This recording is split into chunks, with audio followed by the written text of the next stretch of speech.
ल नमस्कार साथीहरू, हार्दिक स्वागत छ मिराज एकाडेमीको एमसिक्यू क्लासको आजको नयाँ श्रृङ्खलामा। यहाँहरू सबैलाई हार्दिक स्वागत गर्दछु। हाम्रो फेसबुक पेजबाट हाम्रो क्लासलाई हेरिरहनुभएका सबै साथीहरूले क्लासलाई लाइक गर्नुहोला, सेयर गर्नुहोला, कमेन्ट गर्नुहोला। सबैजनालाई साथीहरूले सक्रिय सहभागिता जनाउनुहोला।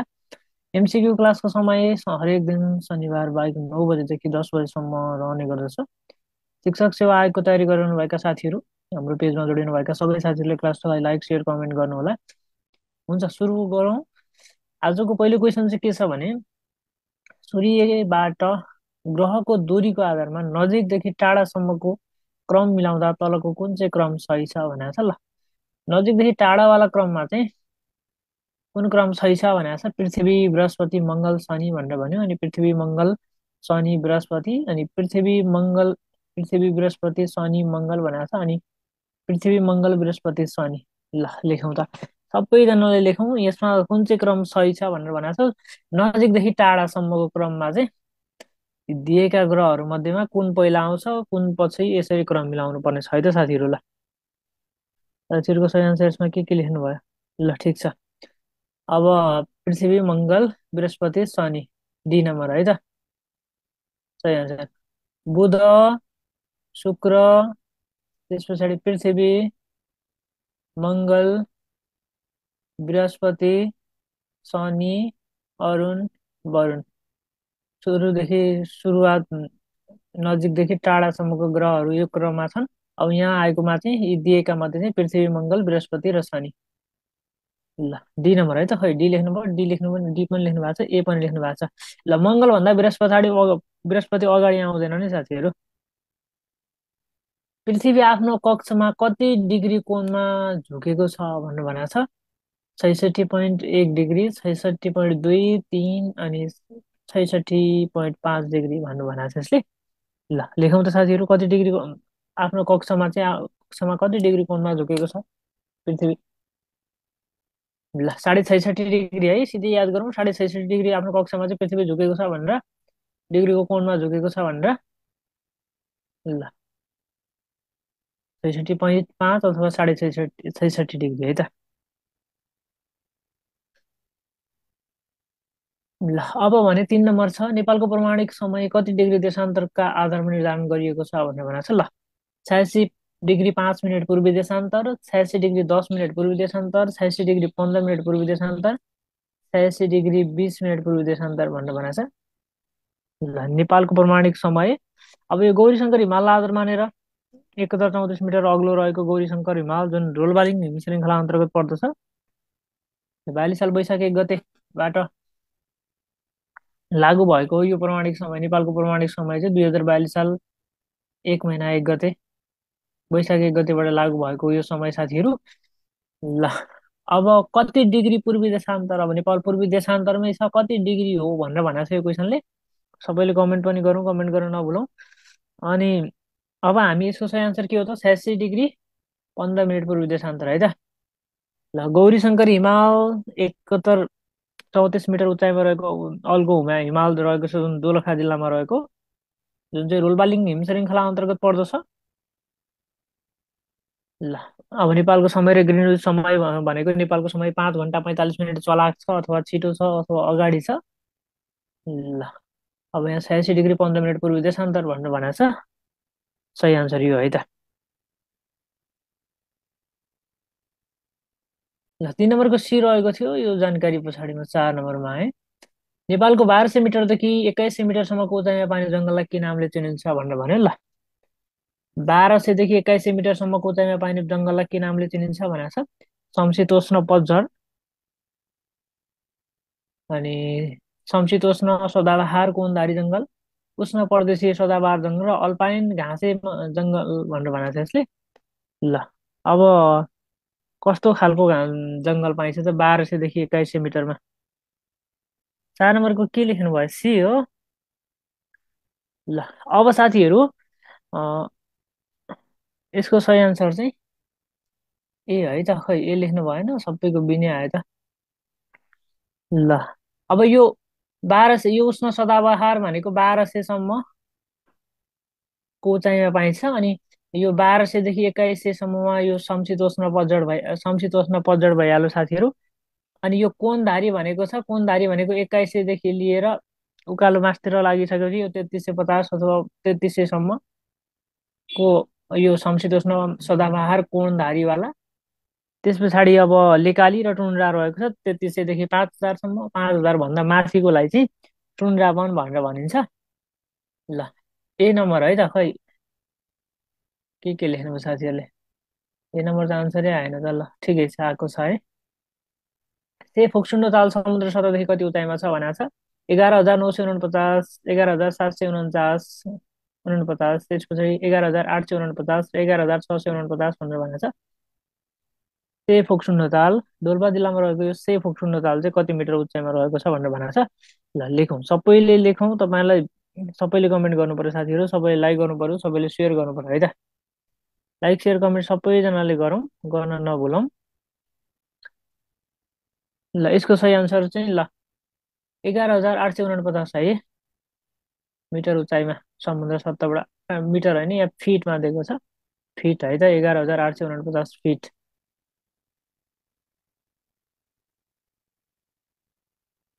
ल ठिक छ, 5 नम्बर थियो। 5 नम्बर पछाडि हामी 6 नम्बरमा आउँ।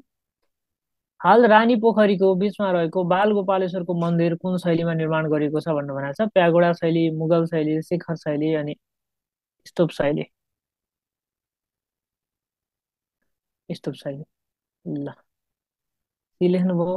ल मुगल शैली लेख्ने साथीहरू अलिकति बढी हुनुभयो, बी पनि लेख्नुभयो। ल यो रहेको छ शिखर शैलीमा है त।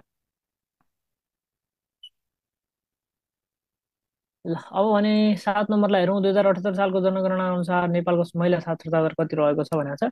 24%, 25.2% अनि 57.4, 69.4 भनेर भनेको छ। ल साथीहरू अब डी है। ल ठिक छ, डी है त, 69.4 महिला साक्षरता दर रहेको छ, पुरुष साक्षरता दर रहेको छ, औसत साक्षरता दर यो रहेको छ है त। ल 8औँले के भन्छ भने बसाइसराईको आकर्षक तत्त्व पुल फ्याक्टर तलको मध्ये कुन हो भनेको छ? बेरोजगारी, औद्योगिकरण, गरिबी, प्राकृतिक प्रकोप। ल यो बसाइसराईका कारणहरूमा यो पुल फ्याक्टर र पुस फ्याक्टर भन्ने हुन्छ, आकर्षण तत्त्व र विकर्षण तत्त्व। यो आकर्षण तत्त्वमा चाहिँ तलको मध्ये कुन पर्छ भनेर भनेको छ यसले? नेगेटिभ तत्त्वहरू जति सबै चाहिँ विकर्षणका कारणहरू भन्छन्। अब आकर्षणको कारण चाहिँ पोजिटिभ तत्त्वहरू पर्ने भयो। ल आकर्षक कुन हो भनेर भनेको छ। ल ठिक छ, मिल्यो भने त सबैको मिल्यो, सबैले बिलेख्नु भएको छ। औद्योगिकरण चाहिँ आकर्षकको तत्त्व भयो त। 8 नम्बर, 8 नम्बर पछाडि 9 नम्बर आउँ। ल यो चालु 15औँ योजनासँग सम्बन्धित क्वेसन रहेको छ।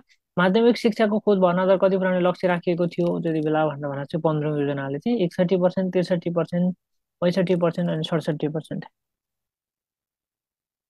ल साथीहरू, यसको चाहिँ 65%ले राखेको थियो है त। माध्यमिक तहको खोज भर्ना दर पुर्याउने लक्ष्य 65% पुर्याउने लक्ष्य।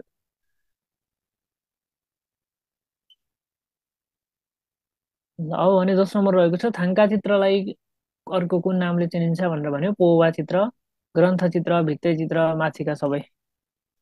ल थाङ्का चित्रलाई अर्को कुन नामले चिनिन्छ भनेर भनेको छ? पौवा चित्र, ग्रन्थ चित्र, भित्ते चित्र अनि माथिका सबै। ल थाङ्का चित्र भनेको चाहिँ पौवा चित्र है।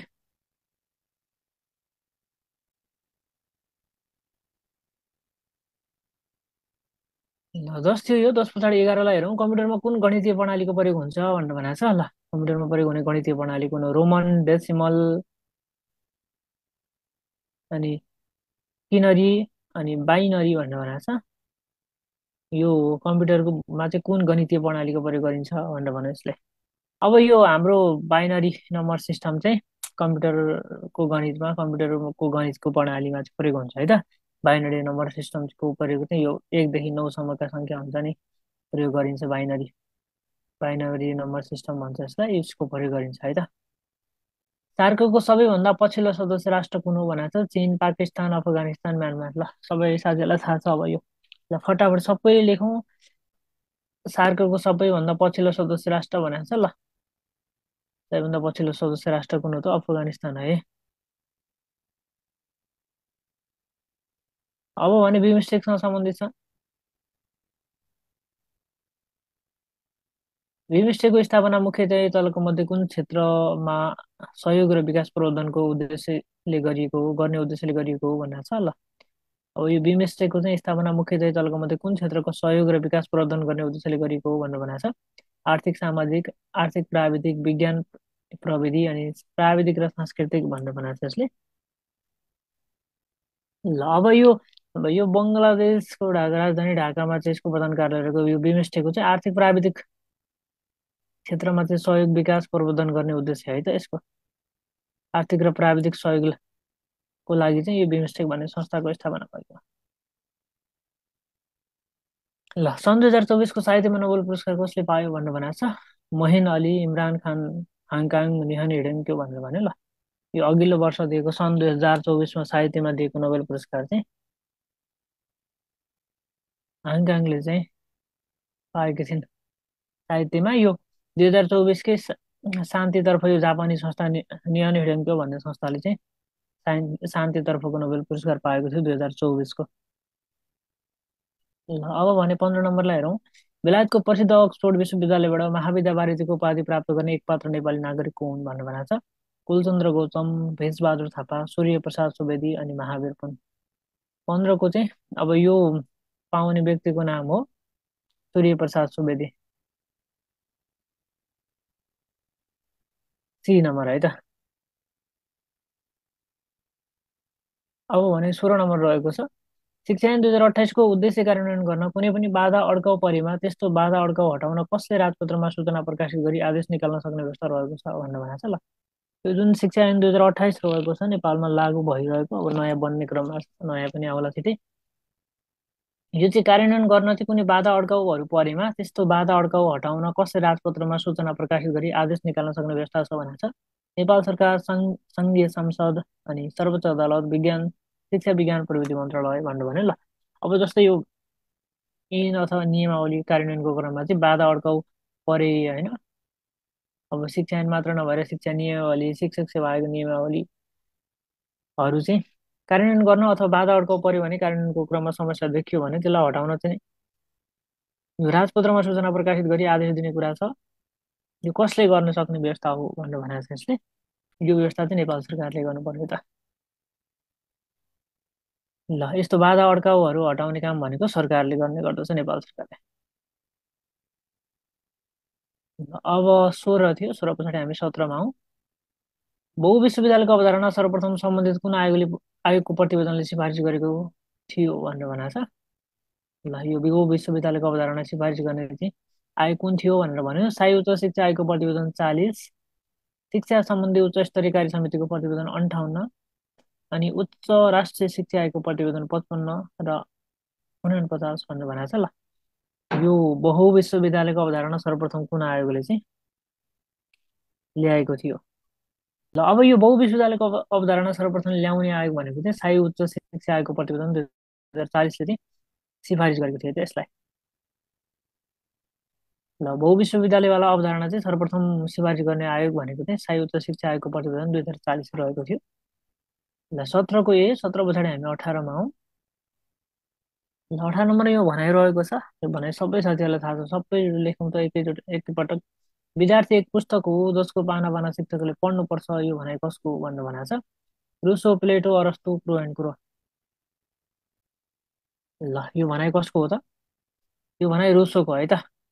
विद्यार्थी चाहिँ एक पुस्तक हो जसको पाना पाना पढ्नुपर्छ भनेर भनेको छ। यो प्रकृतिवादी दार्शनिक रहेका थिए। ल 18 पछाडि 19लाई हेरौँ। र उत्तर बाल्य अवस्थाका बालबालिकाहरूले सामाजिकीकरणका लागि अवलम्बन गर्ने तरिका कुन हो भनेर भनेको छ ल। यो उत्तर बाल्य अवस्थाका बालबालिकाहरूले चाहिँ सामाजिकीकरणका लागि अवलम्बन गर्ने तरिका कुन हो भनेको छ। अनुकरण गर्ने, साथी समूहबाट प्रभावित हुने, सामाजिक कार्य गर्ने, आदेशको पालना गर्ने भनेर भन्छ ल। उत्तर बाल्य अवस्थामा रहेका बालबालिकाहरूले सामाजिकीकरण हुनका निम्ति अथवा समाजमा घुलमिल हुनका निम्ति चाहिँ अवलम्बन गर्ने तरिका कुन हो भनेर भनेको छ यसले। ल यिनीहरूले अपनाउने भनेको यो साथीबाट प्रभावित हुने, साथीले जसो गरिरहेको छ त्यसै भने है त अवलम्बन गर्ने तरिका भनेको। ल अब भने विश्वमा रहेको छ ग्याङ एज भनेर अथवा ग्याङ उमेर भनेर चाहिँ चिनिने अवधि कुन हो तलको मध्ये भनेर भनेको छ। पूर्व बाल्य अवस्था, युवा अवस्था, उत्तर बाल्य अवस्था, यौवन अवस्था। ल कुन अवस्था हो त यो ग्याङ ग्याङ बनाएर चाहिँ पुरै फाइट गर्ने?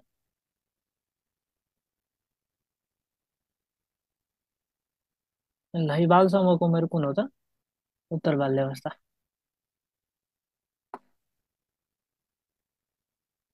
ल 20 नम्बर प्रश्न रहेको छ सी नम्बर, 20 पछाडि हामी 21 नम्बरमा हौ। शारीरिक तथा मानसिक रूपमा स्वस्थ तथा सिकाइमा कुनै पनि कठिनाइ नभएको बालबालिकाको सिकाइका लागि प्रभाव पार्ने महत्त्वपूर्ण पक्ष तलको मध्ये कुन हो भनेर भनेको छ। शारीरिक मानसिक रूपमा स्वस्थ तथा सिकाइमा कुनै पनि कठिनाइ नभएका बालकको सिकाइको लागि प्रभाव पार्ने महत्त्वपूर्ण पक्ष तलको मध्ये कुन हो भनेको छ। परिपक्वता, लैङ्गिकता, सिकाइ वातावरण अनि वृद्धि।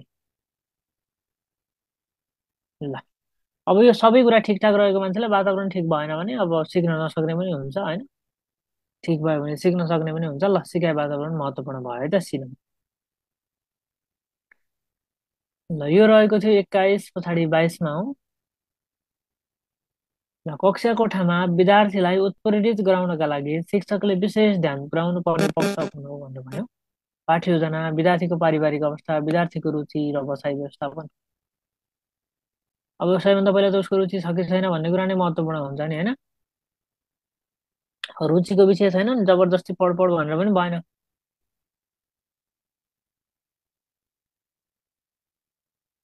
ल अब भने त्यसलाई हेरौँ। कुनै पनि बालकले साइकल चलाउन जान्नु तलको मध्ये कुन पक्षसँग बढी तादम्यता राख्छ भनेको छ। सिकाइ, परिपक्वता र सिकाइ, परिपक्वता अनि सिकाइको पूर्णता। हामी 23 नम्बरमा आइपुगेका छौँ। ल सबै साथीहरूले क्लासलाई लाइक गर्नु एकपल्ट एकपल्ट सबैले सेयर गरौँ साथीहरू। ल अब जान्नु भनिसकेपछि परिपक्वता र सिकाइ है त। के लेख्नुभयो? डी लेख्नुभयो। ल बी है साथीहरू सही आन्सर यसको। 24ले के भन्छ भने स्वाभाविक उत्तेजनामा झैँ अस्वाभाविक उत्तेजनामा पनि स्वाभाविक प्रतिक्रिया देखाउन सक्ने बनाउनु कुन सिकाइ सिद्धान्तसँग सम्बन्धित छ भनेर भनेको छ। ल यो सिकाइ सिद्धान्तको क्वेसन यतिको सजिलो क्वेसन हो। ल मिलाउनुहुन्छ सबैले। स्वाभाविक उत्तेजनामा झैँ अस्वाभाविक उत्तेजनामा पनि स्वाभाविक प्रतिक्रिया देखाउन सक्ने बनाउनु सिकाइको कुन सिकाइ सिद्धान्तसँग सम्बन्धित छ भन्ने भनेको छ। Operant conditioning theory, trial and error learning theory, classical conditioning theory अनि इन्साइटफुल लर्निङ थ्योरी भनेर भनेको छ। ल कुन सिकाइ सिद्धान्त अन्तर्गत पर्छ यो? ल यसको सही आन्सर के हो त? सी है त क्लासिकल कन्डिसनिङ थ्योरी अथवा शास्त्रीय सिकाइ सिद्धान्त भयो। शास्त्रीय सिकाइ सिद्धान्तमा चाहिँ सबैको सी नै छ। सी नै छ त। ल 24 पछाडि हामी 25 नम्बरमा हौँ। राष्ट्रिय पाठ्यक्रम प्रारूप 2076 अनुसार सृजनात्मक सोचको विकास कुन तहका शिक्षाको सक्षमता हो भनेको छ। ल 1 3 4 5 6 8 र माथि 1 नम्बरमा प्रारम्भिक बाल विकास सिसिडीको कुरा गरेको छ। ल सृजनात्मक सोचको विकास। ल यो चाहिँ साथीहरू यो सृजनात्मक सिपको भनेको यो प्रारम्भिक बाल विकास शिक्षाको सक्षमता है।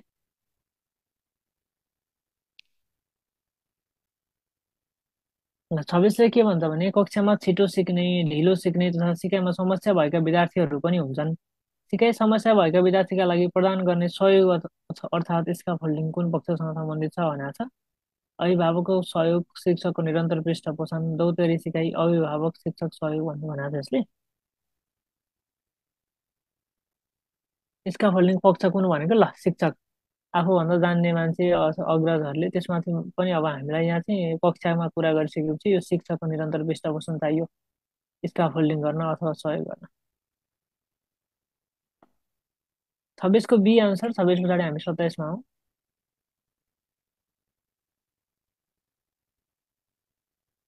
ल आधारभूत तह कक्षा 1 3को पाठ्यक्रम अनुसार पाठ्यक्रमको समग्र संरचनामा हाम्रो सेरोफेरो विषयको पाठ्यक्रमलाई एकीकृत पाठ्यक्रमको कुन ढाँचा अन्तर्गत राखिएको छ भन्ने भनेको छ।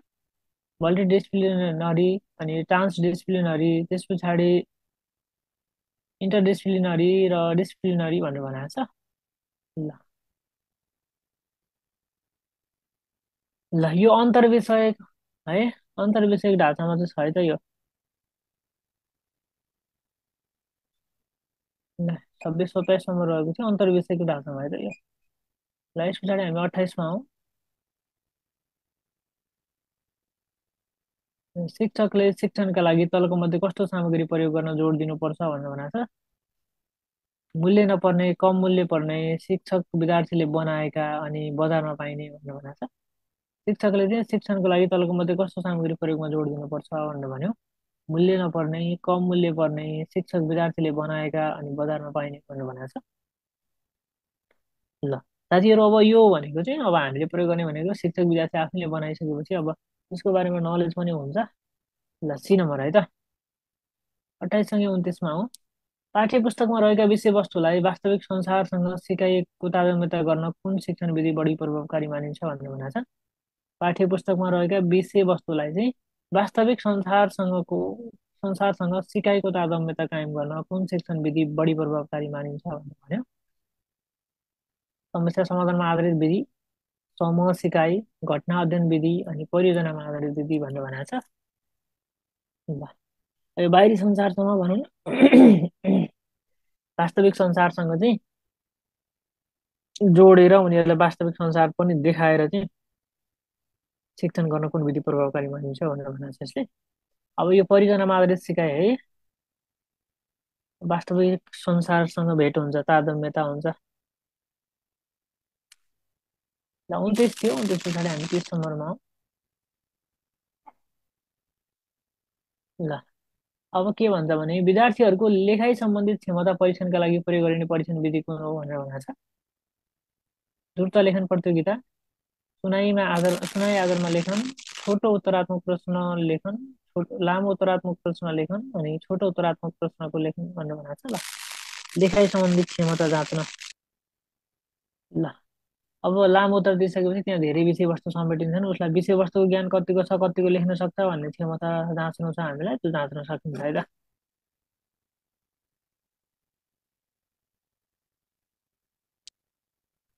पूर्व परीक्षणद्वारा वैधता र विश्वसनीयता सुनिश्चित गरी गरिने परीक्षाको प्रकार तलको मध्ये कुन हो भनेको छ। शिक्षक निर्मित परीक्षा, स्तरीकृत परीक्षा, लामो उत्तर आउने परीक्षा, लामो उत्तरात्मक परीक्षा अनि वस्तुगत परीक्षा भनेर भनेको छ। पहिला नै परीक्षण गरेर चाहिँ वैधता विश्वसनीयता, पूर्व परीक्षणद्वारा नै वैधता र विश्वसनीयता सुनिश्चित गर्ने। अनि चाहिँ अनि मात्रै इक्जाम लिने कुन कुन खालको परीक्षा हो त यो? शिक्षक निर्मित हो कि, स्तरीकृत हो कि, लामो उत्तरात्मक हो कि अथवा वस्तुगत हो त?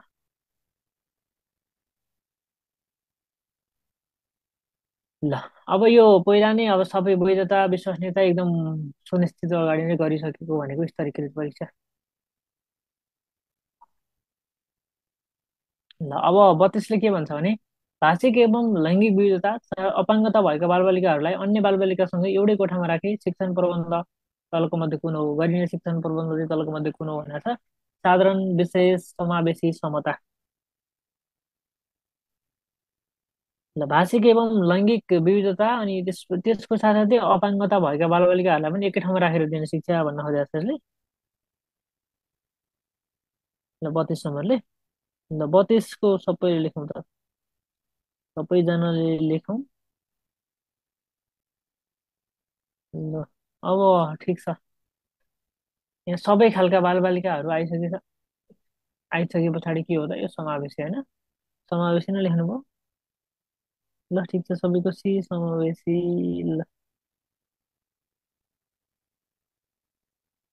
ल 32को सी रहेको छ, 32 पछाडि 33मा आउँ। 33ले के भन्छ भने विद्यालय तहको सबैभन्दा तल्लो तहमा तलको मध्ये कुन प्रकारको शिक्षण बढी उपयोगी हुन्छ भनेर भनेको छ। अब ल यो सजिलो छ, तल्लो तहमा चाहिँ कुन प्रकारको शिक्षण बढी उपयोगी हुन्छ भनेर भने यसले के भन्नु पर्यो त यसलाई। अब साथीहरू हामी एन्सर तर्फ आउँ। उत्तर सबैको के छ? ए छ होइन त, तल्लो तहमा यही हो, कक्षा शिक्षण नै उपयोगी हुन्छ भनेर भन्ने गरिन्छ। मलाई चाहिँ एकदम दिक्क लाग्छ, अब तपाईँहरूलाई कस्तो लाग्छ? ठिक छ, शिक्षकमा पनि भर पर्ने कुरा हो कि यो चाहिँ। ल कार्यमूलक अनुसन्धानको क्रम भनेको छ। ल अनुसन्धानको क्रम यो अनुसन्धानको क्रम यो अङ्ग्रेजीमा यहाँ आयो। ल मिलाउनुहुन्छ सबैले, लेखौँ त अब यो सर र हेरौँ त।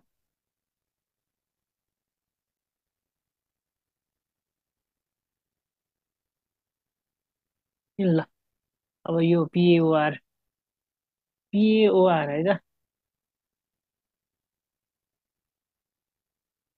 ल ल अब भने 35 रहेको छ, शिक्षकको पेशागत विकास प्रारूप 2072 अनुसार शिक्षकको पेशागत विकासको उद्देश्य कुन हो भनेको छ। ल पेशागत विकासको उद्देश्य कुन हो त? विज्ञता र उत्प्रेरणामा सुधार गर्नु, क्षमता र दक्षतामा सुधार गर्नु, क्षमता र विज्ञतामा सुधार ल्याउनु, दक्षता उत्प्रेरणामा सुधार ल्याउनु भनेर भनेको छ। ल ल क्षमता र दक्षता सुधार गर्नुपर्ने क्षेत्र नै हो होइन। क्षमता अनि दक्षतामा सुधार ल्याउनका निम्ति ल्याउनु पर्छ भन्ने खालको उद्देश्य थियो है त यो पेशागत विकास प्रारूपले। ल 35 पछाडि 36 नम्बरलाई पनि हेरौँ। ल 36 नम्बर पनि सजिलो छ। तलको मध्ये कुन चाहिँ युनिटलाई कम्प्युटरको मस्तिष्क भनिन्छ भनेर भनेको छ। ल अगाडिको सेटमा पनि थियो। ल मस्तिष्कको कुरा अगाडि अङ्ग्रेजीबाट क्वेसन थियो। ल यहाँ नेपालीबाट क्वेसन आयो। सबैले लेखौँ, हामी अगाडि बढौँ, 37 नम्बरतर्फ आउँ। ल साथीहरू, हामी लगभग 36 नम्बर प्रश्नमा आइसकेका छौँ। ल अब यो ब्रेनको कुरा, मस्तिष्कको कुरा, गिदीको कुरा यही हो होइन। Central processing unit, central processing unit. ल सेन्ट्रल प्रोसेसिङ युनिट है त, सी लेख्नु भएको सिर्जनाजीले, सी होइन बी नम्बर। ल अब भने कम्प्युटरमा सङ्गीत सुन्नका लागि तलको मध्ये कुन डिभाइस आवश्यक छ भनेको छ। Video card, data card, sound card, music card भनेर भन्यो। ल यो कम्प्युटरबाट सङ्गीत सुन्नका निम्ति कुन।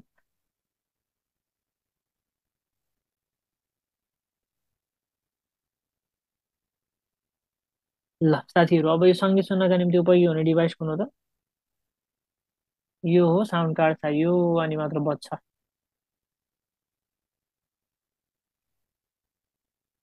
साउन्ड कार्ड भएन भने बज्दैन।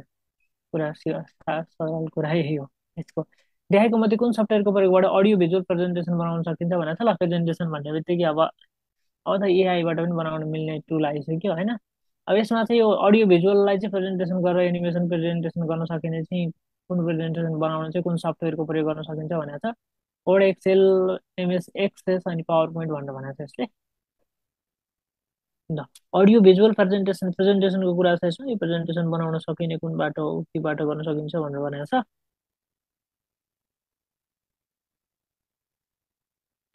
ल अब हामीले बनाउन सक्ने भनेको यही हो, पावर पोइन्टबाट प्रेजेन्टेसन होइन त। केबाट बनाउने गर्नु भएको छ तपाईँहरूले। ल डी नम्बर रहेको छ यो जानकारीसँगै। ल 39 नम्बरमा आउँ। ल परम्परागत शिक्षण पद्धति र आधुनिक पद्धति मिलाएर गरिने शिक्षणलाई के भनिन्छ भनिन्छ भनेर भन्यो यसले। Distance learning, blended learning, synchronous learning अनि कन्ट्रोल लर्निङ भनेर भनेको छ। ल हेरौँ त। ल यसलाई के भनिन्छ? बी भनिन्छ हो। ल ब्लेन्डेड लर्निङ है यो। हाइब्रिड लर्निङ, हाइब्रिड अथवा यो कम्बिनेसन हो कि ट्रेडिसनलको चाहिँ अनलाइन सिकाइ सामग्री परम्परागत आधारित भएको कक्षा कोठामा चाहिँ अनलाइन सामग्रीहरू संयोजन गरेर गर्ने आधुनिक शिक्षण पद्धतिको प्रयोग गरिने ब्लेन्डेड लर्निङ। ल के लेख्नुभयो? सी लेख्नुभयो, बी लेख्नुभयो, के लेख्नुभयो तपाईँहरूले? 40लाई हेर्नु त। विद्युतीय माध्यमबाट गोपनीयता भङ्ग गर्नेलाई मुलुकी अपराध संहिता 2074 अनुसार कस्तो सजाय हुने व्यवस्था छ भनेर भनेको छ। यो गोपनीयता चाहिँ भङ्ग गर्नेलाई कस्तो सजाय हुने व्यवस्था छ भन्यो। 1 वर्षसम्म कैद वा 1 लाख रुपियाँसम्म जरिवाना दुवै, 2 वर्षसम्म कैद 20,000 रुपियाँ जरिवाना वा दुवै, अनि 2 वर्षसम्म कैद 2 लाख रुपियाँ जरिवाना अथवा दुवै, अनि 3 वर्षसम्म कैद 3 लाख रुपियाँ जरिवाना सबै भनेर भनेको छ यसले।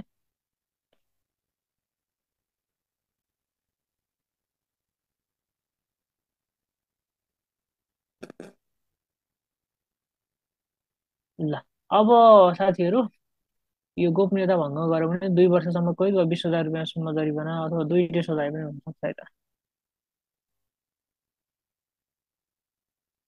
ल बी आन्सर रहेको थियो। 41लाई हेरौँ अब भने शिक्षा क्षेत्रमा भएको निजी लगानीलाई नियमन व्यवस्थापन गरी सेवामूलक बनाउने विषय नेपालको संविधानको कुन नीतिमा समावेश गरिएको छ भनेर भनेको छ।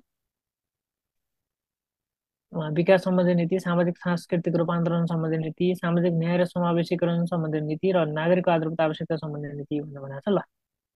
शिक्षा क्षेत्रमा भएको निजी लगानीलाई चाहिँ नियमन र व्यवस्थापन गरी सेवामूलक बनाउने विषय नेपालको संविधानको कुन नीतिमा समावेश गरिएको छ भनेको छ? विकास, सामाजिक सांस्कृतिक रूपान्तरण, सामाजिक न्याय र समावेशीकरण, नागरिक आधारभूत आवश्यकता सम्बन्धी नीति भनेर भन्यो ल। कुन नीतिमा यो व्यवस्था गरिएको छ त? ल, यो रहेको छ नागरिकको आधारभूत आवश्यकता सम्बन्धी नीति। नागरिकको आधारभूत आवश्यकता सम्बन्धी नीति है त।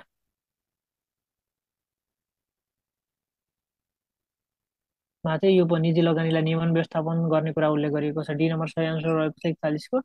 41 पछाडि हामी 42 नम्बरमा हौ। 42 नम्बरले के भनेको छ भने शिक्षकले उत्तर पुस्तिका परीक्षण गर्दा लापरवाही वा गैर जिम्मेवारीपूर्ण कार्य गरे कस्तो सजाय आकर्षित हुन्छ भनेर भन्छ। कसुरको मात्रा हेरी 1 लाख रुपियाँ जरिवाना र 6 महिना कैद वा दुवै। कसुरको मात्रा हेरी 1,000 देखि 25,000 रुपियाँसम्म जरिवाना। कसुरको मात्रा हेरी 2 लाख रुपियाँसम्म जरिवाना, 6 महिनासम्म कैद वा दुवै, अनि 50,000 रुपियाँ जरिवाना, 6 महिना कैद भनेर भनेको छ। ल, उत्तर पुस्तिकावाला काममा चाहिँ गडबड गर्यो भने कति सजाय हुने व्यवस्था रहेको छ त? ल, कसुरको मात्रा हेरेर 1 लाख रुपियाँ जरिवाना र 6 महिना कैद वा दुवै हुन सक्ने व्यवस्था छ है त। दुवै दुवै हुन सक्ने सम्भावना छ। यो पुस्तक उत्तर पुस्तिका चाहिँ लापरवाही गरेको। अब भने 43 नम्बर रहेको छ। शिक्षकले नोकरीको तमाम अवधि भर अधिकतम कति समयसम्म असाधारण बिदा लिन सक्ने व्यवस्था छ भनेर भने ल। यो असाधारण बिदा कति समय पाइन्छ त? एकै पटक वा पटक पटक गरी बढीमा 3 वर्ष, एक पटकमा 1 वर्ष नबढाई बढीमा 3 वर्ष, एक पटक वा पटक पटक गरी बढीमा 5 वर्ष, अनि एक पटकमा 1 वर्ष नबढाई बढीमा 5 वर्ष भनेर भनेको छ ल। यो असाधारण बिदा कति समय पाउने हो त? एक पटकमा 1 वर्ष नबढाई बढीमा 3 वर्ष है त। एक पटकमा 1 वर्ष नबढाई बढीमा 3 वर्ष असाधारण विधा। ल, एकदम मिश्रित आयो, एबिसी सबै आयो साथीहरूको। 43 थियो, 43 पछाडि हामी 44 नम्बरमा हौ। शिक्षक पद पूर्ति गर्दा महिलाका लागि छुट्याएको पदमा मुस्लिम महिलाका लागि समावेशी पदको जम्मा सङ्ख्याको कति प्रतिशत विज्ञापन गर्नुपर्ने हुन्छ भनेर भन्नु अब। 2%, 3%, 4%, 5%। ल, अब त्यो महिलाकै पदहरू महिलाकै लाई जति छुट्याएको छ त्यसभित्रबाट चाहिँ यो मुस्लिम महिला अनि दलित महिलालाई छुट्याउने व्यवस्था रहेको छ।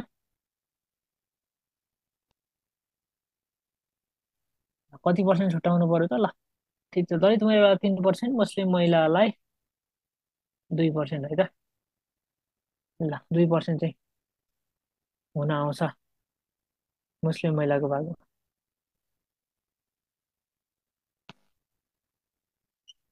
अब भने 45 नम्बर रहेको छ। स्थानीय सरकार सञ्चालन ऐन 2074 बमोजिम गाभिएका वा बन्द गरेका विद्यालयको सम्पत्ति व्यवस्थापन गर्ने जिम्मेवारी कसलाई तोकिएको छ भन्ने भनेको छ ल। स्थानीय सरकार सञ्चालन ऐनमा शिक्षा सम्बन्धी व्यवस्था साथीहरूले सबैले पढ्नु भएको छ होइन? ल त साथीहरू, के हो यो, कसले गर्ने हो यो जिम्मेवारी वहन चाहिँ कसले गर्ने हो? विद्यालय व्यवस्थापन समिति, शिक्षा विकास समन्वय इकाइ, सम्बन्धित स्थानीय तह, प्रदेश शिक्षा विकास निर्देशनालय भनेर भनेको छ यसले। स्थानीय सरकार सञ्चालन ऐन 2074 बमोजिम चाहिँ यो बन्द भएका अथवा गाभिएका, एकअर्कामा गाभिएपछि त्यो विद्यालयको सम्पत्ति चाहिँ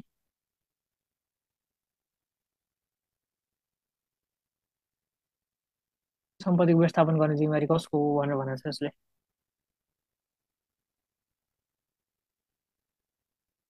ल, अब स्थानीय तहले गर्छ है त। स्थानीय तहको अधिकार क्षेत्रभित्र पर्यो।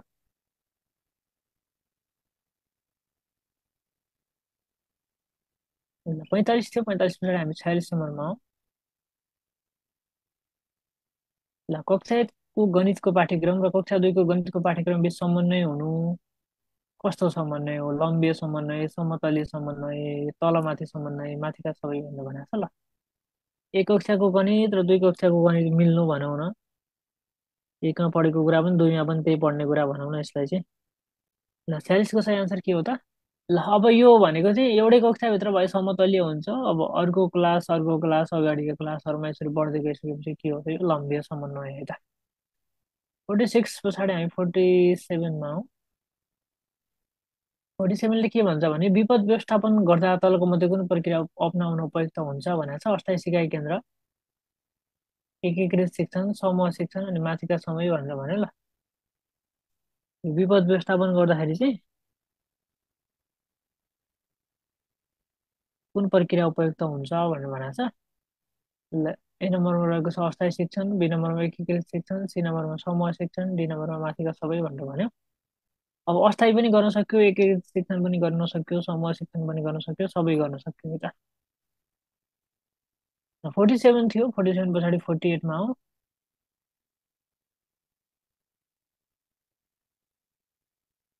ल अब भने तल दिएको क्रम प्रश्न चिन्ह भएको उपयुक्त विकल्प छान्नुहोस् भनेको छ। 3, 6, 18, 36, 108, 216। अब नयाँ बन्ने सङ्ख्या कति हो?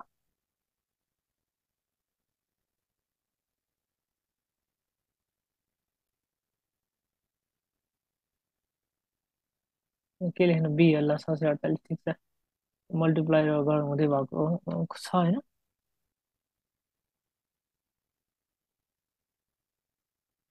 ल क्रम मिलाउँ त। ल नतिजा छ, प्रतीक्षा छ, परीक्षा छ, तत्परता छ, निर्णय छ। ल यसलाई चाहिँ क ख ग घ कुन पहिलादेखि कुन अन्तिमसम्म हुन्छ त्यही क्रम मिलाउनु पर्यो। ल अब सबैभन्दा पहिला चाहिँ के हुन्छ त? ल तत्परता हुन्छ सबैभन्दा पहिला। त्यस पछाडि तत्परता पछाडि के हुन्छ? परीक्षा हुन्छ।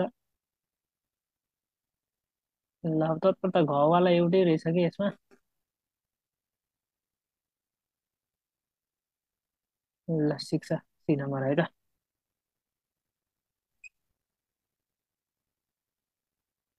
ल अब भने 50औं प्रश्न, शिक्षाको व्यापक अर्थमा कुन पर्दैन भनेर भने यसले।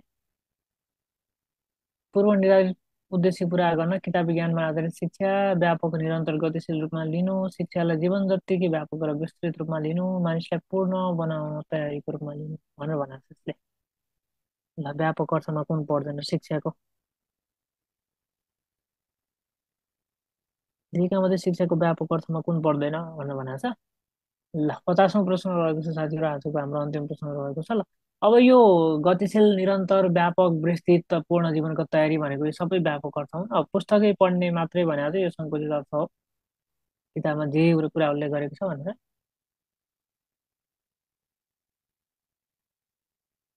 ल आजको एमसिक्यू क्लास भने सकिएको छ।